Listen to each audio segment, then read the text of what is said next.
Hola, bienvenidos a Justo en la Diana, el programa que analiza el hecho noticioso en todos sus círculos de acción. Nos estamos quedando sin tiempo.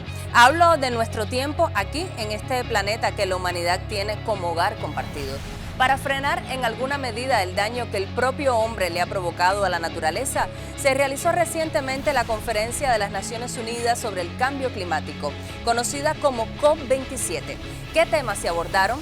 ¿Quiénes participaron? Y sobre todo, ¿a qué acuerdos se llegaron? Todas esas interrogantes las responderemos en este programa. Acompáñenos.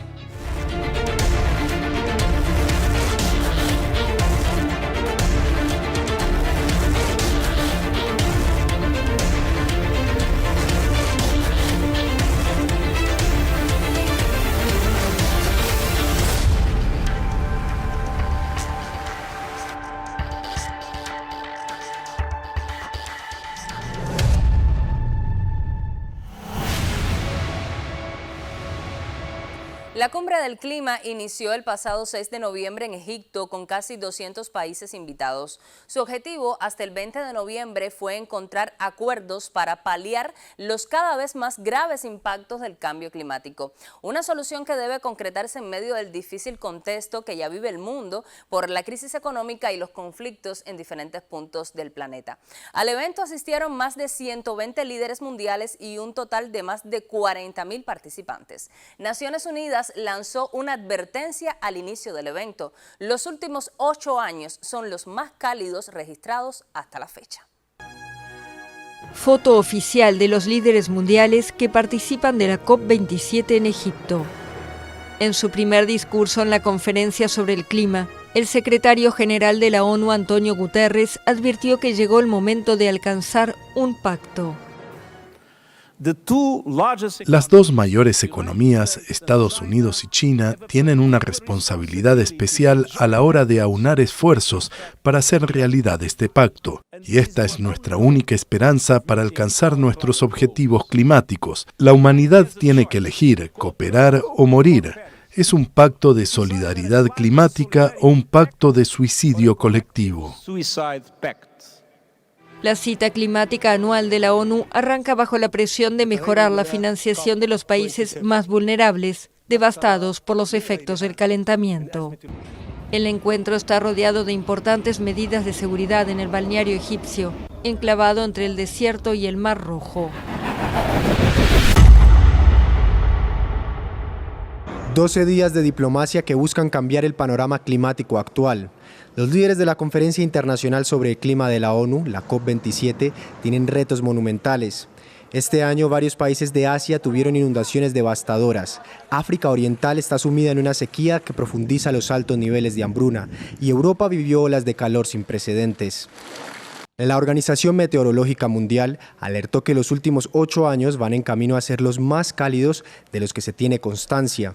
Y mientras se tiene el objetivo de limitar el calentamiento global en 1,5 grados centígrados, las organizaciones ambientales estiman que si no se aumentan los esfuerzos, la temperatura promedio llegará a 2,8 grados centígrados para finales de siglo.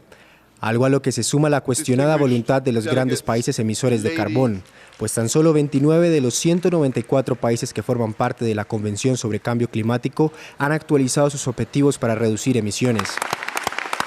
En contraste, la cumbre inició con una noticia positiva, la inclusión del tema de pérdidas y daños en la agenda oficial de la Conferencia de las Partes, algo que los países en desarrollo venían solicitando desde hace bastante tiempo. Lo confirmó Sameh Shoukry, quien asumió este domingo como presidente de la COP27.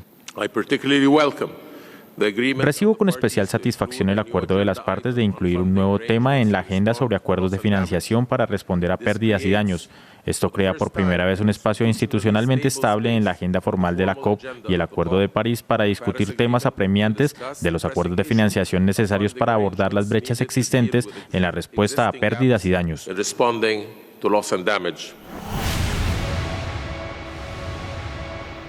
Pero seguro usted se habrá preguntado qué significa COP, pues se trata de la sigla de la Conferencia de las Partes, y las partes son las 197 naciones que suscribieron la Convención Marco de Naciones Unidas sobre el Cambio Climático en 1992. Esta es la ocasión número 27 en la que se reúnen los países firmantes de la Convención, de ahí su nombre, COP27. Firmado en 1992 en la Cumbre de la Tierra de Río, entró en vigor en 1994. Este texto es el principal tratado internacional para luchar contra el calentamiento global. La COP está conformada por 196 partes, 195 países más la Unión Europea. Desde 1995 se lleva a cabo una reunión mundial de 2 semanas que se realiza sucesivamente en cada continente. Entre los participantes también se encuentran autoridades locales y actores de la sociedad civil o de la comunidad científica. Durante la conferencia, los países ricos y pobres deben ponerse de acuerdo para limitar el calentamiento global. ¿Cómo? Cada año ese es el centro del debate. En 2015, al final de la COP21, los estados firmaron un primer acuerdo universal sobre el clima, el Acuerdo de París. Este debía llevar a mantener el calentamiento global por debajo de 2 grados, incluso de 1,5 grados en relación con la era preindustrial de aquí a 2100. Pero las emisiones de gases de efecto invernadero continúan en aumento. Según el último informe del IPCC de agosto de 2021, la tendencia hoy es de un calentamiento global de 4 e incluso de 5 grados.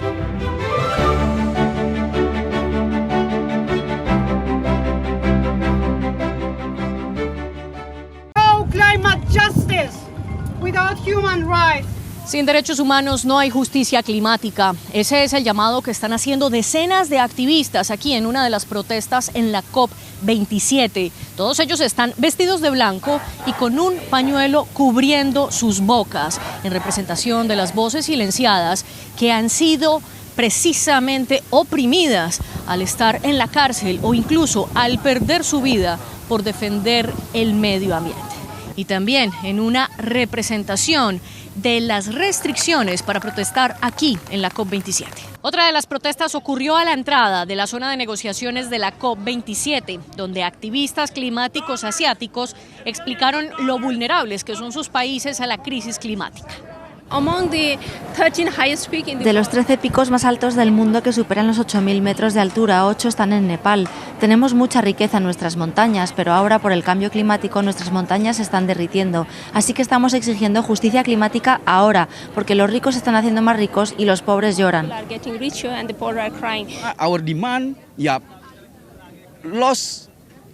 Nuestra demanda es que los países tienen que pagar por pérdidas y daños, no solo por adaptación y mitigación de impactos, sino también incluyendo pérdidas y daños. Loss and damage.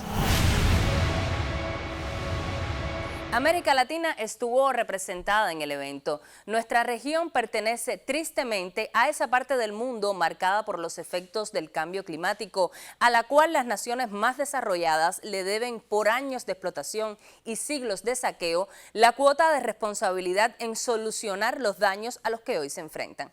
De ese tema habló el presidente de Colombia, Gustavo Petro. También se pronunció el mandatario venezolano Nicolás Maduro y el recién electo presidente brasileño, Luis Ignacio Lula da Silva. Hay que salvar los pilares del clima del planeta. Antes que nada, la selva amazónica es uno de 4 existentes. Colombia otorgará $200 millones anualmente durante 20 años para salvar la selva amazónica en su territorio. Esperamos el aporte mundial. 6. La crisis climática solo se supera si dejamos de consumir hidrocarburos. Es hora de desvalorizar la economía de los hidrocarburos con fechas definidas para su final y valorizar las ramas de la economía descarbonizada. La solución es un mundo sin petróleo y sin carbón. 7. Los tratados constitutivos de la Organización Mundial del Comercio y del Fondo Monetario Internacional van en contra de la solución de la crisis climática.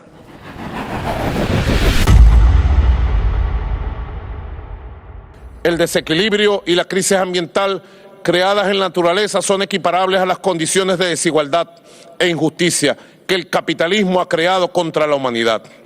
Un sistema que normaliza la explotación entre los seres humanos no tiene condiciones éticas para respetar a las otras formas de existencia. El capitalismo ve recursos donde otras culturas ven la vida y lo sagrado. Se siente por eso con derecho de poseer y destruir cuanto se encuentra a su paso para la acumulación del capital. Es necesario en esta cumbre llegar a acuerdos de acción reales y efectivos de cara al problema estructural, pero también debemos diseñar ya mismo una agenda concreta para proteger a las poblaciones vulnerables del planeta. La humanidad no puede seguir huérfana. Es necesario concretar sin demoras, señor presidente, sin demoras ni artificios burocráticos, el Fondo de Financiamiento de Pérdidas y Daños Climáticos, del que venimos hablando hace unos años en cumbres anteriores. Sobre esta propuesta impostergable debemos trabajar hasta el último detalle, afinando los mecanismos para que el auxilio financiero sea de forma directa, justa, oportuna y expedita, de manera que llegue a los pueblos más afectados la indemnización por los daños ambientales.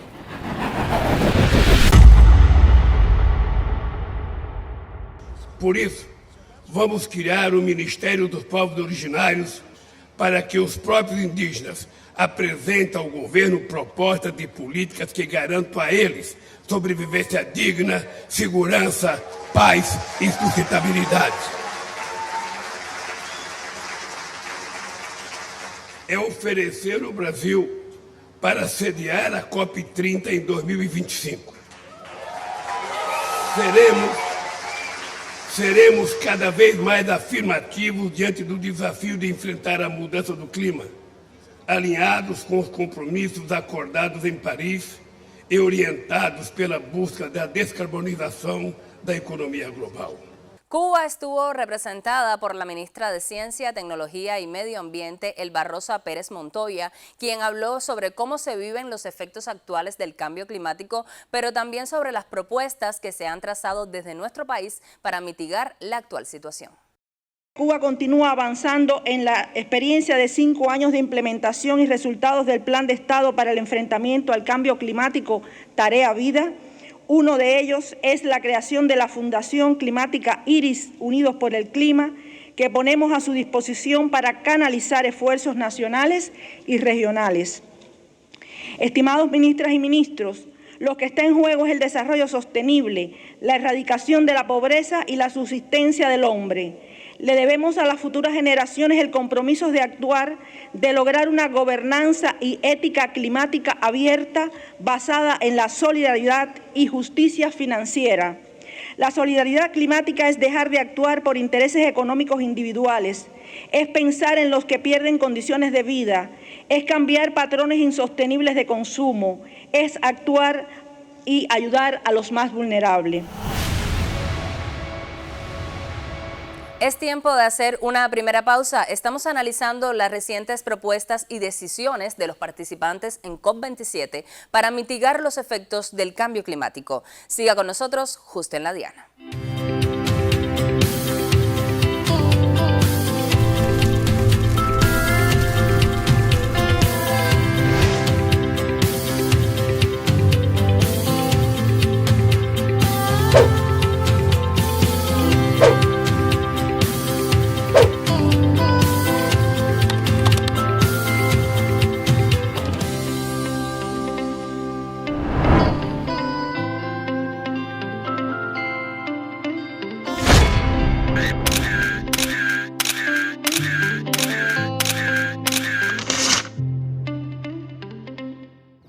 Las inundaciones en Pakistán afectaron este año a 33 millones de personas. El primer ministro del país, Shehbaz Sharif, pidió en la COP27 financiación adicional y no préstamos para hacer frente a la reconstrucción de infraestructuras y construir nuevas. Sharif pide un reajuste de las políticas sobre cambio climático en un mundo que, asegura, se está consumiendo más rápido que su capacidad de recuperación. Llamamos a quienes tienen el poder y el músculo financiero para cambiar el curso de la historia en voz alta y clara. Y para eso es esta conferencia. Señoras y señores, es ahora o nunca. Para nosotros, efectivamente, no hay planeta B. Los líderes mundiales ceden ahora el testigo de la cumbre a los negociadores para que intenten convertir los distintos llamamientos y reivindicaciones en políticas prácticas. Se trata de asegurar que los compromisos asumidos más allá de los límites de la cumbre se traduzcan en acciones reales. Mientras tanto, los presidentes de Colombia, Venezuela y Surinam apoyan un proyecto concreto, la protección de la selva amazónica. Los tres han aprovechado la cumbre para pedir una amplia alianza para detener su deforestación.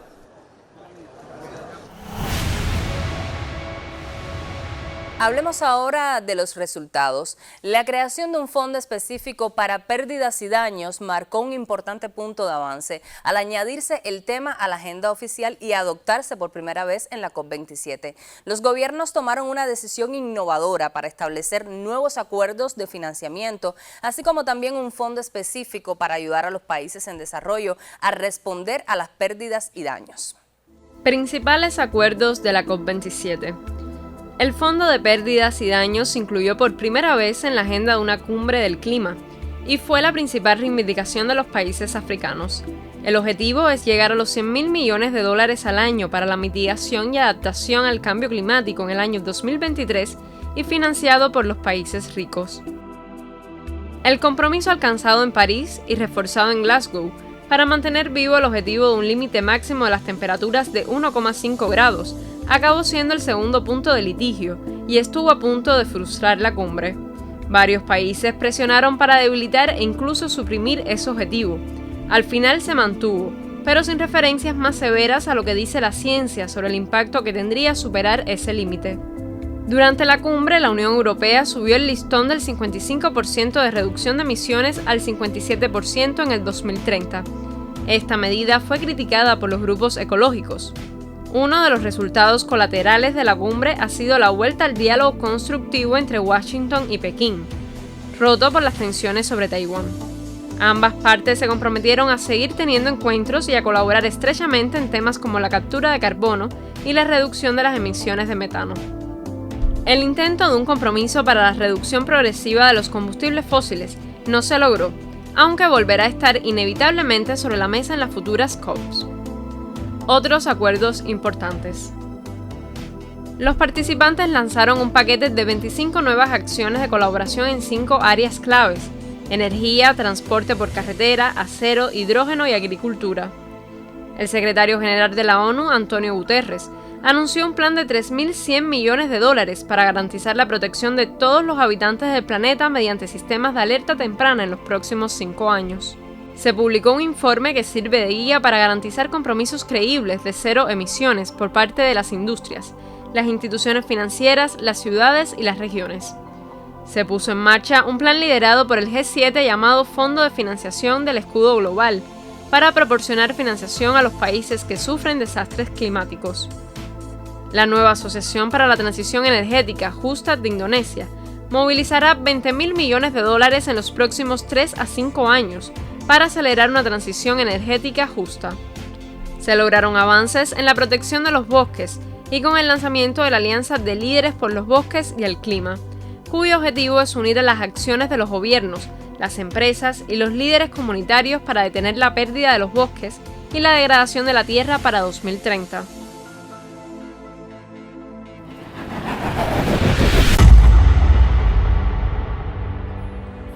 Forests are our home.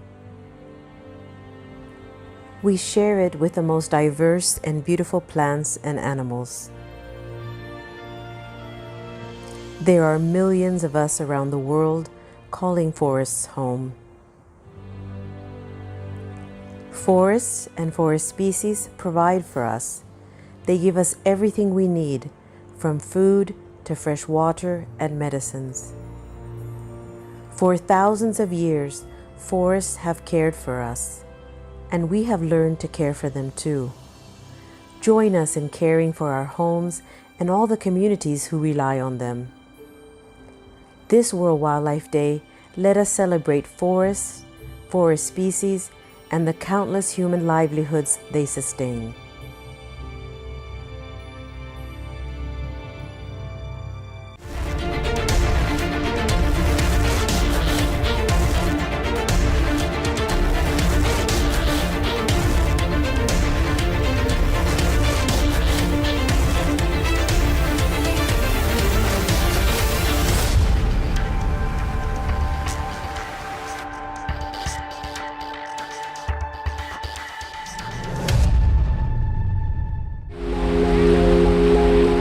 I know all this stuff, but now reading the whole thing after it was approved in one go, it actually sent chills down my spine.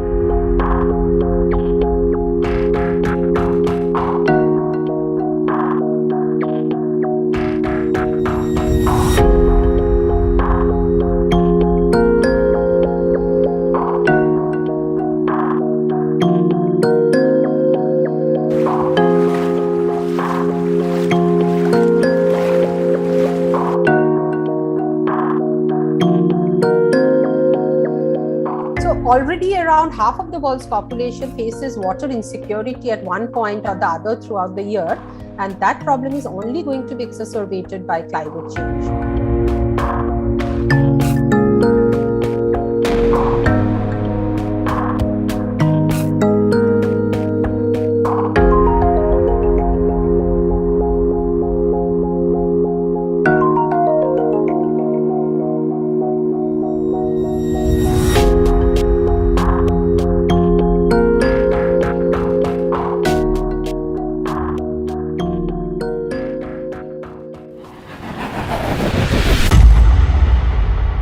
Ya veíamos los principales acuerdos a los cuales se llegó en esta edición del evento. Sin embargo, se ha avanzado, pero seguimos en un límite muy peligroso.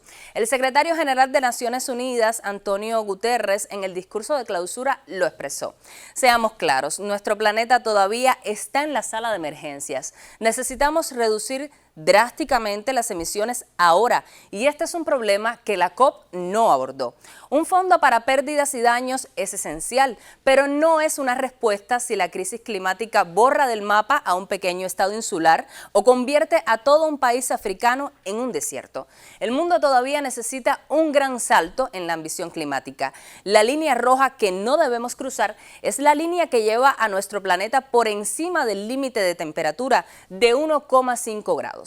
Del cumplimiento de lo acordado en esta cumbre dependerá la evolución o no del daño que hoy ya sufre el planeta por la contaminación que ha provocado el propio hombre a este su único hogar. Lo espero el próximo jueves a las 9:30 de la noche para analizar un hecho noticioso en todos sus círculos de acción. También nos puede ver los viernes a las 10 de la mañana y los sábados a las 5:30 de la tarde. Si se perdió alguno de nuestros programas anteriores, siga a nuestro canal en YouTube y allí podrá encontrarlos. Estamos también en Twitter y Facebook. Al final, como siempre les digo, tendrán los elementos que necesitan para poner el dardo justo en la diana.